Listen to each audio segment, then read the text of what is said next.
नमस्कार दोस्तों, जय माता दी स्वागत है। तो कर्क राशि वालों, क्या आप जानते हैं कि गौ माता ने सभी महिलाओं को ऐसा कौन सा श्राप दिया था जिसके कारण सभी महिलाएं आज तक पीड़ित हैं?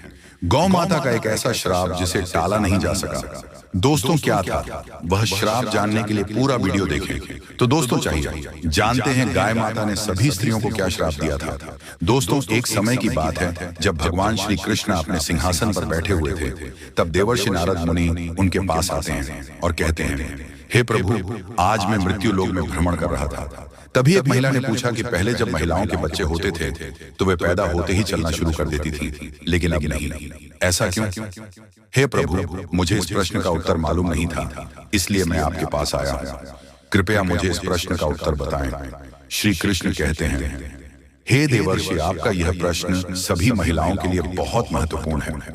आप इस प्रश्न का उत्तर जानना चाहते हैं तो ठीक है, मैं आपको एक कहानी सुनाता हूँ। उस कहानी से आपको पता चलेगा कि महिलाओं के बच्चे पैदा होते ही क्यों नहीं चल पाते।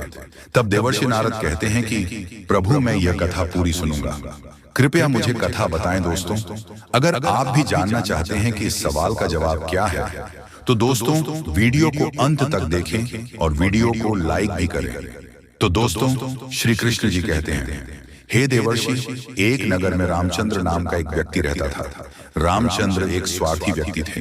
रामचंद्र के पास एक गाय थी, वह गाय दूध देती थी और रामचंद्र उस गाय को हरा चारा खिलाते थे और दूध निकालकर भेज देते थे। रामचंद्र स्वयं गाय का दूध पीते थे और अपने परिवार के सदस्यों को भी दूध पिलाते थे। रामचंद्र के घर की दिनचर्या गाय के दूध से चलती थी। रामचंद्र का समय इसी प्रकार बीत रहा था। कुछ दिनों के बाद एक समय ऐसा आया जब गाय ने रामचंद्र को दूध देना बंद कर दिया। जैसे ही गाय ने दूध देना बंद किया, रामचंद्र ने उस गाय को खाना खिलाना बंद कर दिया। और एक दिन ऐसा आया जब रामचंद्र ने गाय को बहुत मारा और घर से ले जाकर जंगल में छोड़ दिया। अब बेचारी गाय अकेली रह गई, जंगल में इधर उधर भटकती हुई। और एक दिन वह जंगल में बने एक मंदिर के पास आती है और भगवान से विनती करते हुए कहती है, हे भगवान, मैं आपसे यह विनती करती हूँ कि हमें गाय की योनि में डालकर कितना गलत काम किया है। श्री कृष्ण कहते हैं, हे देवर्षि, वह गाय कहती है, देखिए आपकी 84 लाख योनियों में जो सर्वश्रेष्ठ योनि है यानी मनुष्य कि उसमें कितने पाप और दुष्कर्म होते हैं।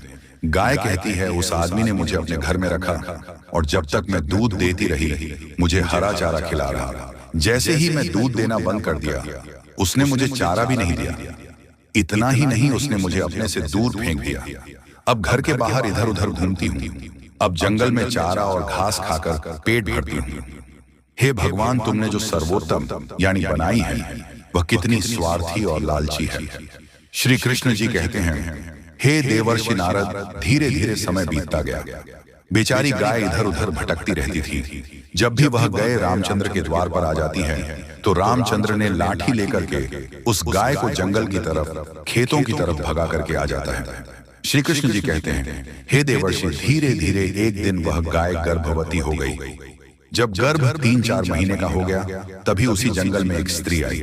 जैसे ही उस महिला ने उस गाय को देखा तो उसने मन सोचा कि यह गाय गर्भवती है, मैं काम करूंगी, मैं इस गाय को पालूंगी। जब यह बछड़े को जन्म देगी तो यह गाय मुझे दूध देने लगेगी, तब मैं इसका दूध खुद भी पीऊंगी और अपने परिवार वालों को भी पिलाऊंगी और इसे भेजूंगी। लेकिन जैसे ही वह औरत गाय पकड़ने जाती है और अपने पति को बुलाती है, जब तक उसका पति वहां आता है गाय वहां से जा चुकी होती है।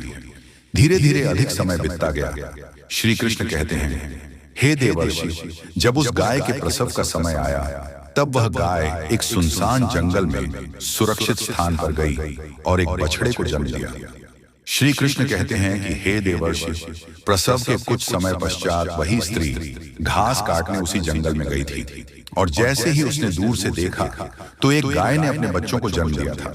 तभी वह औरत उसके पास गई और जब उसने उसे गाय को ध्यान से देखा तो बोली, अरे ये तो वही गाय है, इस गाय ने पहले ही बछड़ा दिया है, यह अच्छा है। वो औरत सोचती है कि अब मैं इस गाय को जरूर पकड़कर अपने घर ले जाऊंगी। जैसे ही वह महिला अपने पति को बुलाने के लिए उस गाय के पास से जाने लगती है तो गाय उस औरत से कहती है, बहन, आज तुम हम पर एक उपकार करोगी। क्या यह मेरा बच्चा पीछे पड़ा है? तुम इसे उठाओ और मेरी गर्दन के ऊपर डाल दो। मैं अपने बच्चों को लेकर किसी सुरक्षित जगह पर चली जाऊंगी, क्योंकि यह मेरा बच्चा 8 महीने बाद चलने लायक हो जाएगा। 8 महीने बाद अपने पैरों पर चलने लगेगा। श्री कृष्ण कहते हैं, हे देवर्षि, नारद पहले ऐसा नहीं था। पहले गाय का बछड़ा 8 महीने बाद ही अपने पैरों पर चलने लायक हो जाता था। श्री कृष्ण कहते हैं, हे देवर्षि, लेकिन जैसे ही उस औरत ने गाय की बात सुनी तो वह बहुत जोर जोर से हंसने लगी और बोली, तुम्हारा बच्चा तो इतना गंदा है, इतनी गंदगी में पड़ा हुआ है, मैं तुम्हारे बच्चे को उठाकर तुम्हारे कंधे पर क्यों रखूं? मैं तुम पर यह उपकार क्यों करूं? जैसे ही उसे स्त्री ने गाय को देखा, उन्होंने उसका बहुत मजाक उड़ाया। उस समय गाय बेचारी लाचार थी, वह अपने बच्चों को उठा नहीं सकती थी। श्री कृष्ण जी कहते हैं, हे देवर्षि, उसी क्षण दुखी होकर गाय ने श्राप दे दिया। श्राप देते हुए उसने कहा, जाओ, आज तुम्हारा बच्चा जन्म लेते ही चलने लगा है, लेकिन आज मैं श्राप देता हूं कि तुम्हारा बालक जन्म के 10 महीने बाद ही अपने पैरों पर चल सकेगा, और मेरा यह बच्चा भले आज चलने में सक्षम नहीं है। जी हाँ, और जन्म लेने के बाद बहुत जल्द अपने पैरों पर चलने योग्य हो जाएगा। श्री कृष्ण कहते हैं, हे देवर्षि, इसी श्राप के कारण स्त्री का बालक जन्म लेते ही अपने पैरों पर नहीं चल पाता है। दोस्तों, सतयुग में सुखदेव जन्म लेते ही अपने पैरों पर चलने लगे थे, और वेद व्यास भी जन्म लेते ही अपने पैरों पर चलने लगे थे। इसका कारण यह है कि गाय ने पूरी स्त्री जाति को श्राप दे दिया था। उस दिन के बाद से महिलाओं के जो भी बच्चे पैदा होते ही चलना शुरू कर देते थे।